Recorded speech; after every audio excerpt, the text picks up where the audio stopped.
नमस्कार, मैं आशुतोष गौतम। आप देख रहे हैं आशु न्यूज 24। आज हम पहुंचे महाराजगंज विधानसभा क्षेत्र के अंतर्गत आने वाले एक व्यक्ति के पास। इनका भी एक न्यूज चैनल चलता है और ये राजनीति के बहुत अच्छे जानकार है। इनसे हम जानना चाहते हैं, कल यानी 12 तारीख को CAA लागू हुआ है। हम इनसे बात करना चाहते हैं। सबसे पहले आप अपना नाम बताइए।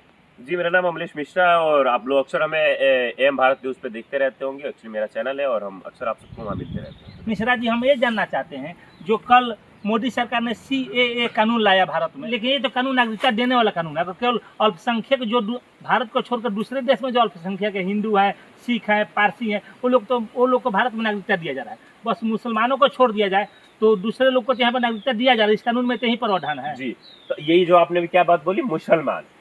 हमारा जब से BJP सरकार आया है, हम एक्चुअली हिंदू हैं और एक ब्राह्मण है, हम इस बात से नहीं मानते, पर मुसलमान भी भारत के हिस्सा है, पहले भी रह चुके हैं। और रही बात जो CAA कोई पहली कानून तो नहीं है। पिछले 10 वर्ष से मानते हैं कि जनगणना नहीं हुई। एक तरफ से जनगणना ही है, इसका नाम बदल दिया गया है, कार्य बदल दिया गया है। प्रचार के लिए BJP कोई भी नाम रख के किसी भी प्रकार का कार्य कर सकती है। पर आपको भी पता है कि इसके पहले चाहे इंदिरा गांधी जी का जब शासन रहा हो तब हुआ हो, या जो हमारे मनमोहन सिंह जी प्रधानमंत्री थे तब हुआ हो। जनगणना तो आपको, अब तो हमसे उम्र दराज है, जनगणना आपको भी पता होगा कि हुआ है। 2011 में जनगणना एक बार हुआ था, आपको भी पता होगा।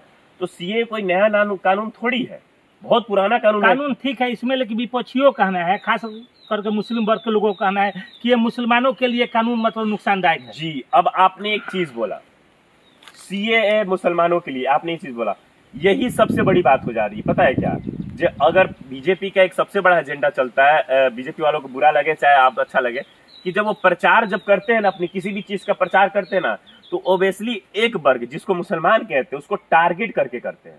जरूरी नहीं है कि आप पहले भी CAA हुआ, जातीय जनगणना पहले भी जनगणना पहले भी हुआ, नागरिकता पहले भी दी गई, नहीं दी गई। मुसलमानों को पहले भी ऐसा हुआ था। पहली बात नहीं कि मुसलमानों के साथ ऐसा नहीं हुआ, नसबंदी मुसलमानों से ही शुरुआत हुआ था आपको इंदिरा गांधी के शासन में।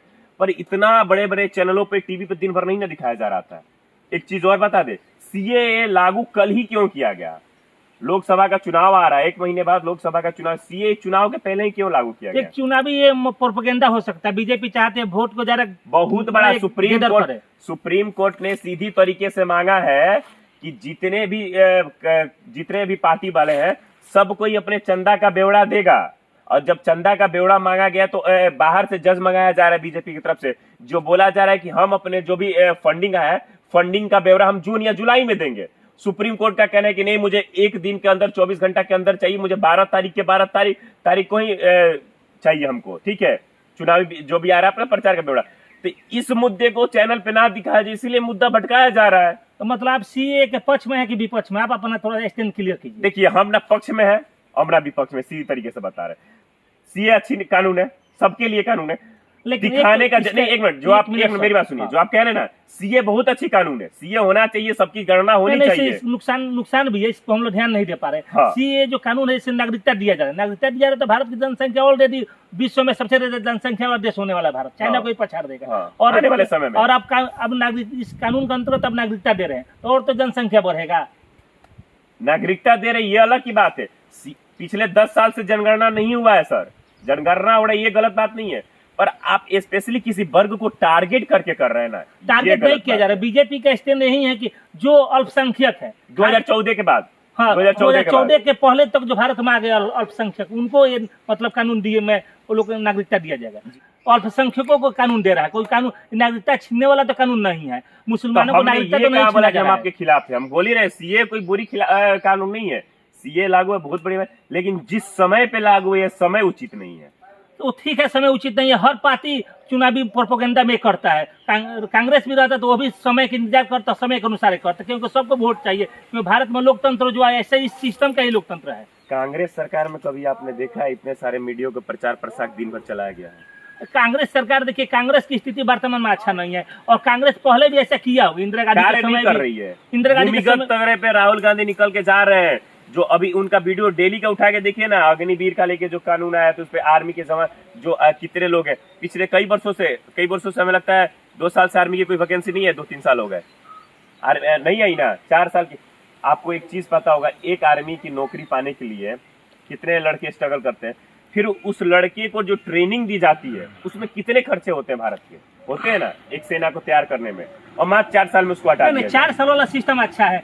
आपको भी पता होना चाहिए, इजराइल या अनेकों ऐसा देश है जहाँ पर वहाँ के प्रत्येक नागरिक को सेना में मतलब भेजा जाता है। कितना छोटा देश है इजराइल सर वो जी, ठीक है सर, कितना छोटा देश है, छोटा बारे उसकी का बात जनसंख्या ही नहीं है लड़ने छोटा लायक। बारे का बात नहीं। भारत की मेन सरकार का जो मोटो है कि मैक्सिमम लोग आर्मी में भेजा जाए, मैक्सिमम को नौकरी मिले। अब 4 साल जो अग्निवीर है तो मैक्सिमम नौकरी में जा रहे हैं, और जब रिटायर हो रहे हैं तो उनको तो पैसा भी तो मिल रहा है हम सर। वो नहीं कह रहे 4 साल। हम भारत के लिए एक बात बताइए, एक सेना को तैयार करने में कितना खर्चा होता तो है? जिसको तैयार किया गया उसको तो बाहर नहीं किया जाता, उसको नौकरी से हटाया जाता। दोबारा कभी जरूरत पड़ता है, कभी युद्ध होता है तो उसको तो पहले से उसको ट्रेनिंग दे दिया गया, तो भविष्य आपको में फायदा लगता है। है? हाँ एकदम होगा ऐसा। मान लीजिए इजराइल जो अपने प्रत्येक नागरिक को ट्रेनिंग देता है सेना का, जी, जी। जब ट्रेनिंग देता है तब जब उसको जरूरत पड़ेगा तो उसका यूज करेगा। इजराइल, हाँ इजराइल साहब हम यही कह रहे हैं, एक बहुत छोटा देश है। हम तो यही बोल रहे हैं, उतने नागरिक ही हैं जितनी सेना की जरूरत है, बहुत छोटा देश है एकदम सर। ठीक है छोटा अब हम कल को बोले कि हम चीन का कंपेयर कर रहे हैं, चीन घुसते आ रहा है, आप सबको पता है चीन कितना अंदर घुस चुका है। ये तो आज तक न्यूज चैनल पे नहीं बजा आपके सामने। न्यूज चैनल भी दिखाते हैं, लेकिन कहा कि जिसका सरकार उसके साथ मीडिया को रहना पड़ता है, क्योंकि भारत का ऐसा सिस्टम लोग मैंने आप घुमा फिरा के बोल दिए ना कि मीडिया एक तरफ से बिकी हुई है। मीडिया एकदम बिकी है, लेकिन हम लोग यूट्यूबर है, हम लोग मीडिया नहीं, हम लोग तो निष्पक्ष बात करते हैं जी। हम लोग कहाँ, हम तो सरकार के विरोध में भी बात करते हैं, उसके विपक्ष में और समर्थन में भी बात कर रहे हैं। हम तो जी। बोल रहे हैं कि मोदी गवर्नमेंट के जो सिस्टम है ये कानून बहुत अच्छा है, और जो अग्निवीर वाला मुद्दा है लोगों को समझ में नहीं आ रहा है। अग्निवीर मुद्दा में लोग को 4 साल का जो ट्रेनिंग दिया जा रहा है, आर्मी में नौकरी दिया जा रहा है, उसके बाद दोबारा वापस आ रहे, तो उसके बाद भी तो अनेकों भारत की अनेक बड़ी बड़ी कल हमने एक वीडियो देखा अग्निवीर की, जहाँ तक बात, कल मैंने एक वीडियो देखा, कहीं राहुल गांधी जी गए हुए थे, वहाँ पे कुछ लोगों थे। अग्निवीर जब कानून आया था उस वक्त बहुत सारे लोगों ने फिजिकल भी क्लियर कर लिया था, मेडिकल भी क्लियर कर लिया था, सिर्फ रिटेन बाकी था। तब तक अचानक घोषणा किया जाता है कि अग्निवीर कानून लागू हो रहा है, और जिन लोगों ने तैयारी करी थी उनका कोई बेवड़ा नहीं रहा, उनको खत्म कर आपके दिया अनुसार गया। मतलब भारत सरकार अग्निवीर को हटा दे? अब कि हम उतने बड़े इंसान नहीं कि हम डायरेक्ट विरोध कर सलाह क्या है इस सकें पर और हम कुछ कह सकें, शायद ना रहे तो ज्यादा बेस्ट होगा। ठीक है, आपका बहुत अच्छा सलाह है, लेकिन हम ये बात पूछना चाहते हैं, जब अग्निवीर को हटा देगा तो 15 साल 20 साल या 30 साल के लिए नौकरी रखेगा आर्मी में, परमानेंट कर देगा। जब 30 साल के लिए नौकरी रखेगा तो बताइए कि जितना लोग अग्निवीर के तहत जा रहे हैं, बार बार 4 साल पर लोग जाएंगे रोटेशन पॉलिसी में, अब उतना लोग का सिलेक्शन होगा नौकरी में, वैकेंसी हो रही है भैया, वैकेंसी तो हो रहा है, कहाँ हो रहा है? सीट खाली होगा उसी के बाद तो कितनी वैकेंसी हो रही है? पहले भी होती थी, पहले तो हर साल वैकेंसी आती थी, हर साल। अभी हम अपने जिस गांव में हम अपने रोड पे देखते थे 10-20 लड़के हर वक्त दौड़ते थे, बहुत वैकेंसी आती थी हर साल। कभी ये दानापुर आ रही है, कभी कोलकाता से कुछ लड़के दे रहे हैं, कभी मुजफ्फरपुर से दे रहे हैं, हर साल वैकेंसी आती थी, हर साल लड़के दे रहे थे। अब कितना दे रहे, कितनी वैकेंसी आई है? गवर्नमेंट को जितना सेना का जरूरत उतना तो पिछले सेना 10 बहाल साल में करेगा। कितनी वैकेंसी आई एक जॉब के लिए? वो खुद ठीक बता है, दीजिए। गवर्नमेंट को जितना सेना का जरूरत उतना ही तो सेना बहाल करेगा, उससे ज्यादा सेना अब होगी तो उसके बाद भी तो देना पड़ेगा। आप अंधभक्ति वाली बात मत कीजिए, सीधी बात अंधभक्ति है। नहीं है। अब एक बात बताइए, ऐसा नहीं है कि सर जी आज से 10 साल पहले आर्मी में चाहे किसी भी डिपार्टमेंट में लोगों की जॉब की जरूरत थी, लड़कियों की जरूरत थी, और 10 साल के अंदर अचानक जरूरत ही खत्म हो गई। रेशियो वही है, रेशियो बहाली का वही है, जनसंख्या ज्यादा बढ़ा तो हम लोग को समझ में नहीं आ रहा। पहले जनसंख्या कम था, रेशियो हम लोग भी यही है, हम लोग भी पढ़े लिखे हैं भैया। भले आज माइक उठा लिए हैं 1 साल से, इसके पहले साल भर से ही 6 महीने से ये काम कर रहे, इसके पहले हमने भी तमाम तैयारी की, हमने भी कोशिश की, हमने भी की है, कितनी वैकेंसी हमने भी हमको भी पता है। हम भी अग्निवीर वाले के पहले वाले दौर में के लड़के हैं, हम लोगों को भी पता है भैया। ऐसी बात नहीं है, ऐसी बात नहीं है भैया, ऐसे मत बोला कीजिए। ठीक है, अगले वीडियो में दोबारा इनसे हम बात करेंगे, इस मुद्दा पर आगे हम बात करेंगे।